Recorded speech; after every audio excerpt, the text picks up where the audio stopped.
আল্লাহ পাক যে আমাদেরকে সবচেয়ে বেশি মহব্বত করেন তার সবচেয়ে বড় নিদর্শন কি জানেন? আমাদের কাছে আল্লাহ রাব্বুল আলামিন আল কোরআনের মতো কিতাব নাজিল করেছেন, আর আমাদেরকে আল্লাহ পাক নবী মুহাম্মদ সাল্লাল্লাহু আলাইহি ওয়াসাল্লামের উম্মত বানাইছেন। আল্লাহ পাক যে নবী মুহাম্মদ সাল্লাল্লাহু আলাইহি ওয়াসাল্লামকে এই দুনিয়াতে পাঠিয়েছেন না, এটাই সবচেয়ে বড় মহব্বত, সবচেয়ে বড় রহমত। কারণ তার সুন্নতে এমন কিছু নাই যেটা আপনি খুঁজে পাবেন না। আর তিনি আমাদেরকে যে মহব্বত করতেন, মুহাম্মদ সাল্লাল্লাহু আলাইহি ওয়াসাল্লাম আমাদেরকে যে মহব্বত করতেন, তিনি আমাদেরকে বলতেন যে আমরা তার ভাই।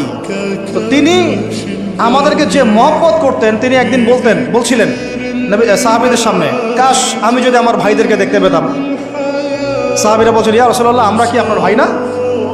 তখন নবীজি বলছেন, না, তোমরা আমার সাহাবী। আমার ভাই তারা যারা আমাকে না দেখেই আমার প্রতি ঈমান নিয়ে আসবে।